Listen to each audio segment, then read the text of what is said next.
शास्त्र में कहा गया है, जरूरी नहीं है कि स्तुति शुद्ध शब्दों से किया जाए, जरूरी नहीं है स्तुति करने वाला केवल सात्विक ही हो। स्तुति करने के वाले के हृदय में क्या भाव है भगवान वो जानते हैं। और महादेव तो अत्यंत भोले हैं, खुश हो गए, नृत्य करने लगे, बहुत खुश हुए। खुश होते ही भगवान का जो भार, जो पर्वत का भार रावण के ऊपर था वो अलग हो गया और रावण वहां से प्रभु की कृपा से उठाया भगवान ने अपने भक्त को। रावण, मैं बहुत खुश हूं, आपने जो स्तुति गाई है उसके शब्द कैसे थे वो तो ठीक है, परंतु अंदर का भाव अच्छा था। मांगो रावण क्या चाहिए, प्रभु मैंने तो पहले ही मांगा था, वो नहीं बदलूंगा, वो ही दीजिए, मेरे साथ चलिए। महादेव ने कहा, रावण मैं कैलाश और काशी को छोड़कर कहीं नहीं रहता, पर यदि आपको मुझे ले जाना है तो मुझे मत ले जाओ, पर मेरा शिवलिंग ले जाओ। मैं मेरा आत्मलिंग आपको अर्पण करता हूं, और इस आत्मलिंग की पूजा करना। जो शिवलिंग है ना, वो भगवान शिव का ही स्वरूप है। शिव मतलब भगवान डमरूधारी, त्रिशूलधारी, जटाधारी और वो नहीं समझना है। शिव मतलब कल्याण, शिव मतलब भाग्य, शिव मतलब एक ऐसी एनर्जी जो हम सबको सुख देती है, कि शिवलिंग की पूजा से उसी तत्व की प्राप्ति होती है। आत्मलिंग दे दिया, इसको ले जाओ। अब तक जिसको दिया था सबको ज्योतिर्लिंग दिया था, और इन परम भक्त को भगवान ने आत्मलिंग दिया है। पर भगवान ने कहा, रावण याद रखना, इस शिवलिंग को कहीं जमीन पर रखना मत। यदि एक बार इस शिवलिंग की स्थापना जमीन पर हो गई तो फिर वहां से शिवलिंग उठेगा नहीं। अरे प्रभु, आप भी हमको क्या समझते हैं, हम भी आपके परम भक्त हैं, आपको थोड़ी कहीं रखेंगे, सीधा घर ले जाएंगे। पर साहब, ईश्वर को हम कहीं नहीं ले जा सकते, ईश्वर हमको ले जा सकता है, ये उसके हाथ में है, वो जहां चाहे वहां हमको ले जाएगा।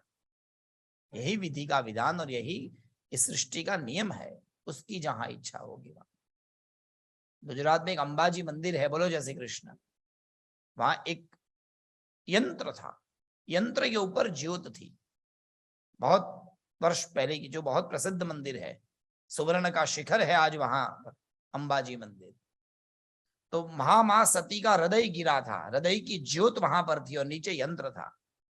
लोग वहां दर्शन करने जाते थे, वहां की मन्नत रखी जाती थी कि भगवान हमारे घर संतान नहीं है, संतान की प्राप्ति होगी तो आपके दूध में हम आपके दिए में हम घी भरने के लिए आएंगे। लोग आते थे, मनोकामना पूर्ण होती थी।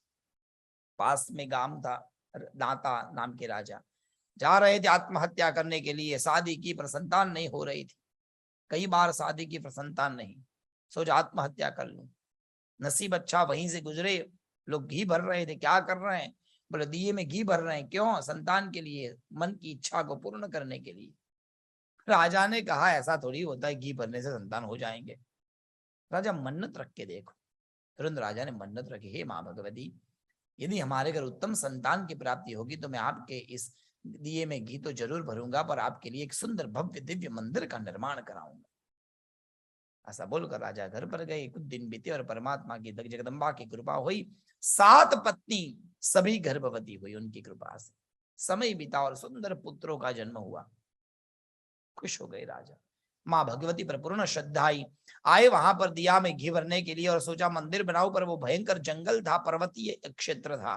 सोचा यहाँ कौन दर्शन करने आएगा, माता के दिए को ही घर ले जाता हूं और घर पर स्वर्ण का मंदिर बनाऊंगा।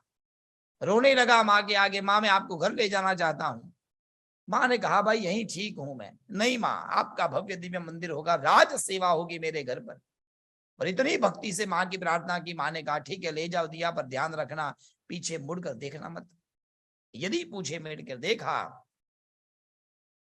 तो मैं वहीं रह जाऊं। दिया उठा लिया और यंत्र वहीं छोड़ दिया। बोलो जय श्री कृष्ण। यंत्र वहीं रह गया, हाथ में दिया उठाया, चलना शुरू किया। एक पर्वत पर से दूसरे पर, तीसरे पर, चौथे पर, चौथे पर्वत के ऊपर जा रहा था। अपना घर वहां से एकदम बिल्कुल नजदीक था। सायंकाल हो गया और संध्या का समय, दूर दूर तक कोई दिखता नहीं था। अकेला राजा हाथ में मां भगवती जगदम्बा की ज्योत लेकर जा रहा था।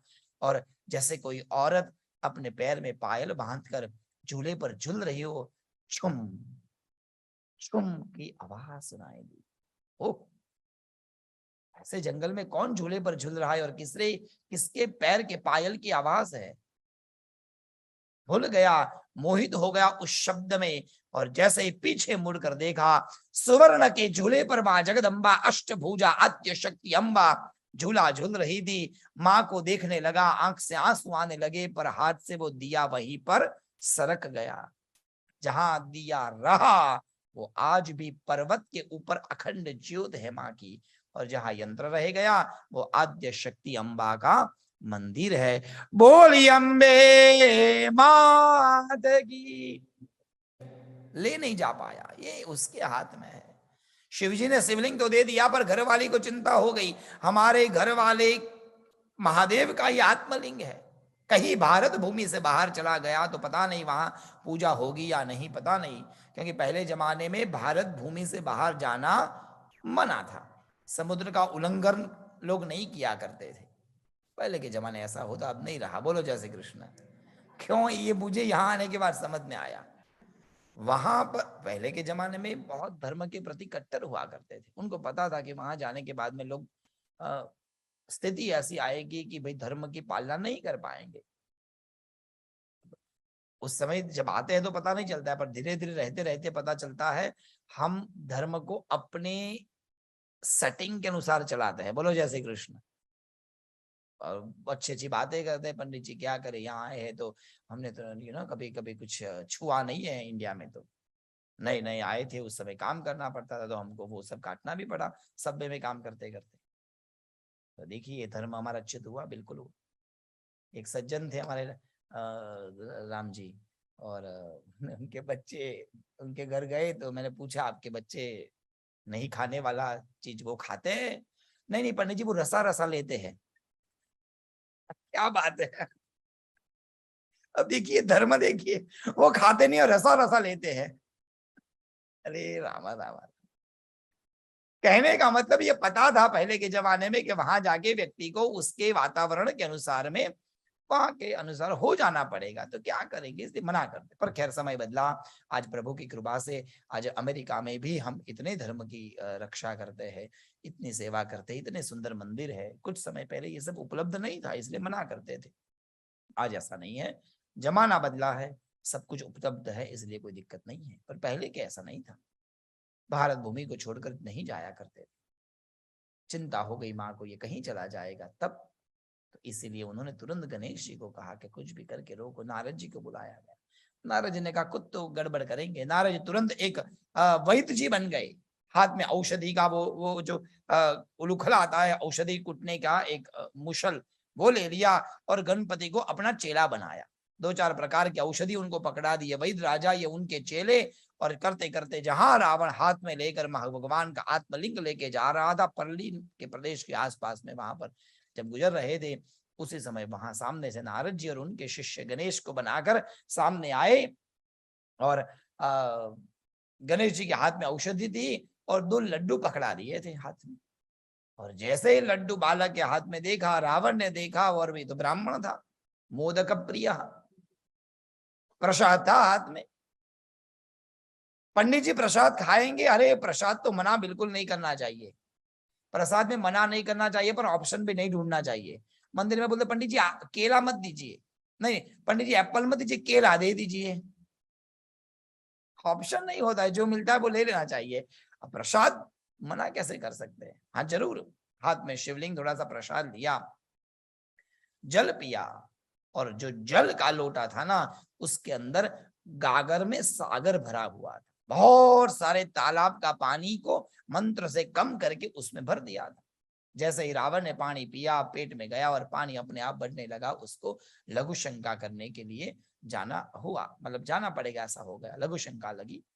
कहा महाराज एक काम करो, अब ये शिवलिंग पकड़ लो, हम जरा लघु शंका करके आते हैं और यहाँ से तब आएंगे, तब आप हमें, पर नीचे मत रखियो। कहा ठीक है, आप पर 3 गिनेंगे तब तक आ जाना, ज्यादा देरी मत करना, ठीक है। संध्या का समय, संध्या वंदन करना था वैद्यराज जी को। और वैसे तो ये सब लीला थी प्रभु की, पर वो वहां पर गए रावण जी, और एक जाते जाते ही गिन लिया, वहां लघु शंका करते हुए 2 गिन लिया, और आते ही आ ही रहे थे, और जैसे ही आ रहे थे तुरंत उनको देखते ही देखते वैद्यराज जी ने, नारद जी ने उस शिवलिंग को जमीन पर स्थापित कर दिया। जैसे ही स्थापित हो गया, दौड़ता हुआ रावण रुक जाओ पर स्थापित हो चुका था। जोर जोर से हिलाने लगा, पर अब शिवलिंग उठे कहां से? इतना जोर दिया, अनेक बाहुओं से पकड़कर उठाने लगा, पर शिवलिंग वहां से उठा नहीं, रोने लगा। तब भगवान शिव प्रकट हुए, रावण को सांत्वना दी, ये भारत की पवित्र भूमि है, वहां से बाहर ज्योतिर्लिंग नहीं जा सकता। रावण, आप यहीं पर आकर पूजा करना, ये आपका ही दिया हुआ शिवलिंग है, आपके द्वारा ही यहाँ पूजा होगी, ये पूरी भूमि भगवान की है। समझाया। नारद जी ने कहा प्रभु हमने इतना सारा किया, उसका क्या? प्रभु ने कहा नारद जी आपके द्वारा ये शिवलिंग की स्थापना भूमि पर हुई, आप तो वैद्यराज बन के आए, इसलिए आज से इस शिवलिंग को लोग वैद्यनाथ के नाम से जानेंगे। जो भी व्यक्ति इस वैद्यनाथ मंदिर के दर्शन करेगा, उनके अनेक जन्मों के पाप ताप और संताप को वैद्यनाथ भगवान दूर कर देंगे। बोलिए वैद्यनाथ महादेव की।